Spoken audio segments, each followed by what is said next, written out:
Hi friends, welcome back to my channel. എല്ലാവർക്കും ഹൃദയം നിറഞ്ഞ ഓണാശംസകൾ. ഞങ്ങളും ഓണം ഇവിടെ ഇപ്പം ഒന്നാം ഓണം ആഘോഷിച്ചു, രണ്ടാം ഓണം തിരുവോണം ആഘോഷിച്ചെന്ന് പറയുമ്പം നമ്മുടെ വീട്ടിൽ ഫുഡൊക്കെ ഒരുക്കി കുഞ്ഞുങ്ങൾക്കൊക്കെ ഫുഡ് കൊടുത്ത് നല്ല അങ്ങനെ ഞങ്ങൾ ഓണം ആഘോഷിച്ചു. പിന്നെന്ന് പറയുമ്പോൾ ഓണത്തിൻ്റെ ഒരു വൈബ്, നമ്മുടെ ഈ കവലകളിലൊക്കെ ഓണപ്പരിപാടികളുണ്ടായിരിക്കുമല്ലോ. അപ്പോൾ ഓണപ്പരിപാടികളുടെ ഇത് നമ്മളെ വീട്ടിൽ നിന്നായാലും നമുക്ക് കേൾക്കാം. അതൊരു വൈബ് തന്നെയാണ്. പിന്നെ നമ്മളിപ്പോൾ എവിടെയെങ്കിലും അമ്മ വീട്ടിലൊക്കെ പോകുമ്പോഴത്തേന് പോകുന്ന വഴിയിലൊക്കെ ഇതുപോലെ ഓണപ്പരിപാടിയുടെ ഇപ്പോൾ ഒരു സ്റ്റേജുകളൊക്കെ കാണും. അവിടെ പാട്ട്, പിന്നെ നാടകം, ഇങ്ങനെയൊക്കെയുള്ളത് കേൾക്കാം, അല്ലെങ്കിൽ കാണാനായിട്ട് പറ്റുമല്ലോ.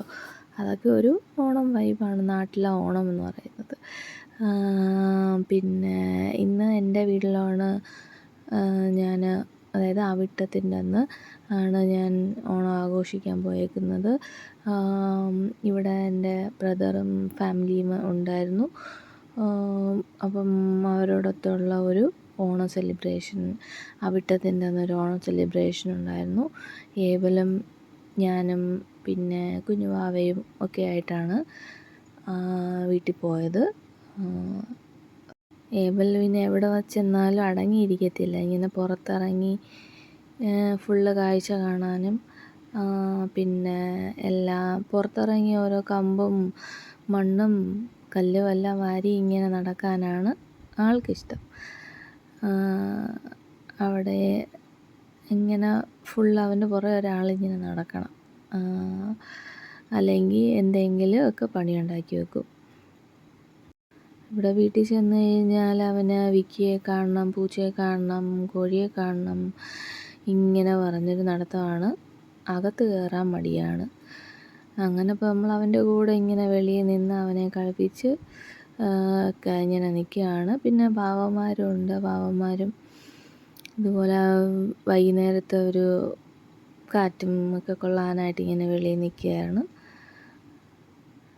പിന്നെ പിറ്റേ ദിവസം എന്ന് പറയുമ്പോൾ ഞായറാഴ്ച പള്ളിയിൽ കുർബാന കഴിഞ്ഞിട്ട് പള്ളിയിൽ ഓണാഘോഷം ഉണ്ടായിരുന്നു. ഞാൻ കുഞ്ഞുവാവയായിട്ട് അജുവായിട്ട് ഞാൻ പള്ളിയിൽ പോയിട്ടുണ്ടായിരുന്നു. അവിടുത്തെ ഓണാഘോഷ പരിപാടി എന്ന് പറയുമ്പം ആരാധന കഴിഞ്ഞിട്ട് പള്ളിയുടെ മുറ്റത്തായിരുന്നു ഓണപ്പരിപാടിയും.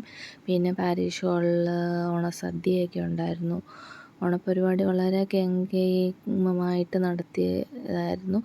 നമുക്ക് കാണാൻ കണ്ണുകൾക്ക് കൗതുകമേറുന്ന കാഴ്ചകൾ ഉണ്ടായിരുന്നു. മീൻസ് കുറേ ഓണക്കളികളും കസേരകളി, പിന്നെന്താ പിന്നെ മിഠായി പെറുക്കൽ, കുളങ്കര, വടംവലി, അങ്ങനെ കുറേ മത്സരങ്ങളൊക്കെ ഉണ്ടായിരുന്നു.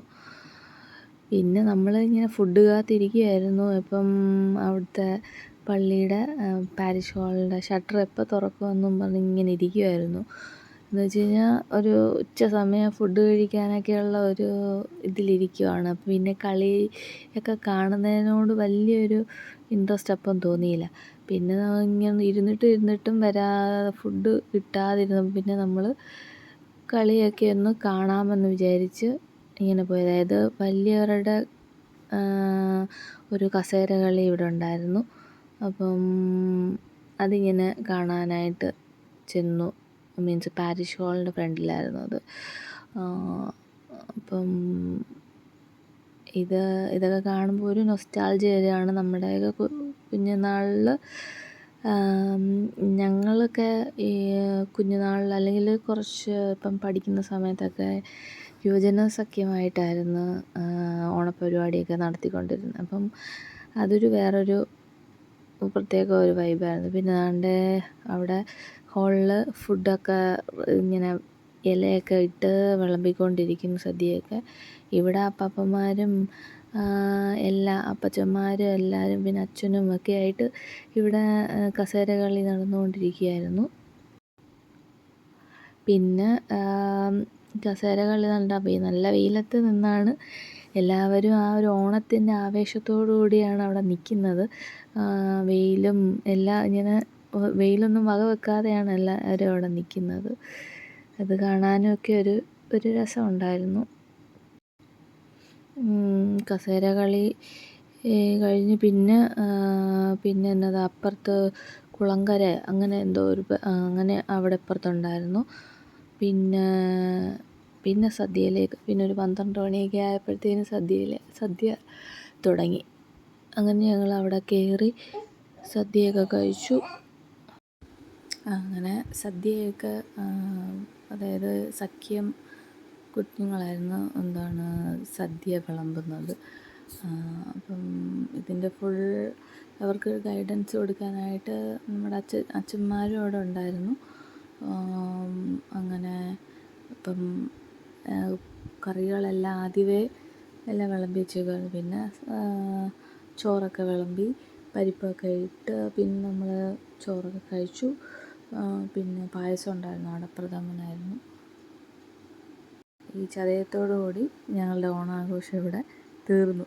എല്ലാവർക്കും